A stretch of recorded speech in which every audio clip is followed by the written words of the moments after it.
We don't see moves like this even in the middle of the summer, let alone this time of year. We'd be lucky to squeeze out a 3 to 5 cent range in the corn market, but to start the year here, we are in about a 17-cent trading range.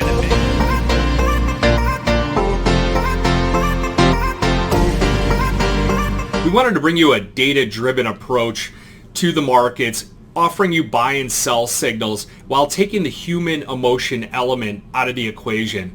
I've always believed that price, volume, and volatility remain at the forefront of identifying market trends. Ultimately, if you can identify and trade with the trend, I believe your odds of becoming a successful trader are increased greatly. The market's good run, and we've got a gap to fill. It comes in a little bit closer towards that 120 handle. Now, one of the things we've been talking about in those morning reports is being skeptical February, but optimistic those deferred months. I think there's value longer term out towards April and June.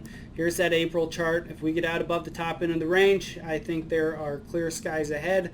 Knock on wood. That's barring any major concerns in the outside market. I think we could make a run and a revisit back into the mid 120s.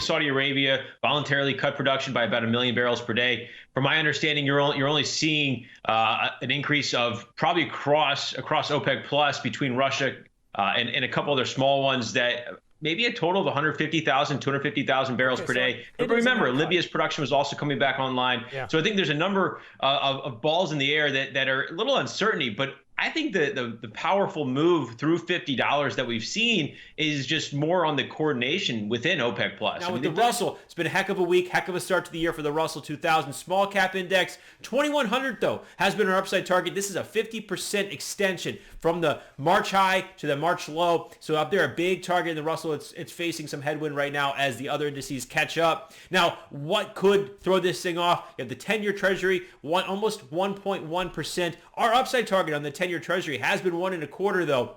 So we don't think that it's really going to be a headwind until it gets out above 1.25. Now 1.25 to 1.50 could be quick. Markets like to bring the most pain to people, so that's where the pain starts to come in as you get closer to 150, we think. And then the dollar is up today. Markets are ignoring that, but they won't be able to ignore the dollar much longer. If it continues to rally, the S&P, other indices, risk assets such as crude oil, gold, they will come in. We're pretty upbeat about the hog market. We got the gap higher on Monday, that kind of matched those spike highs from October 16th, and now we're pulling back, retracing what used to be the top end of the range going back to the end of October, middle of November, and beginning part of December. So that was resistance. It's now going to be support. 68.50 to 69 is the line in the sand that we want to see defended on a closing basis.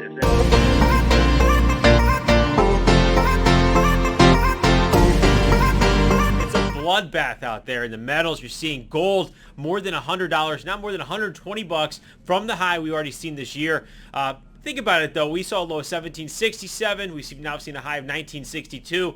And it's selling off sharply. It's trying to find maybe an equilibrium somewhere between 1820 and 1860. That's what we got to look for now. Why is it selling off so sharply? Well, first, let's take a look at the jobs data.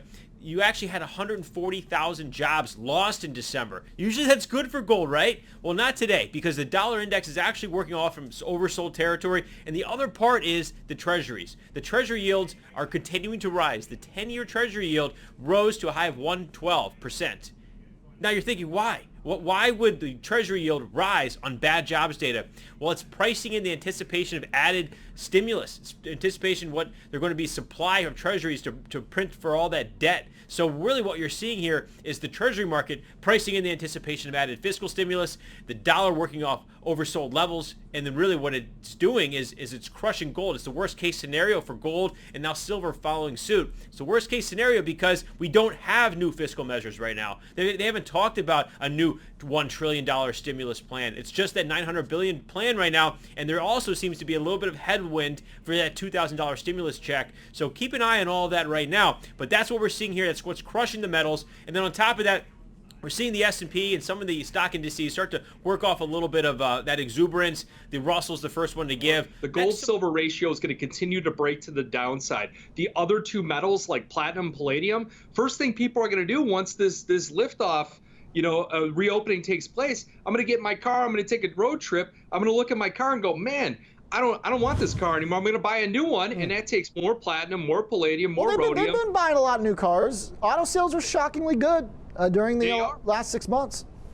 They are, and they're going to continue to improve, and that's going to be that demand for those rare earth elements.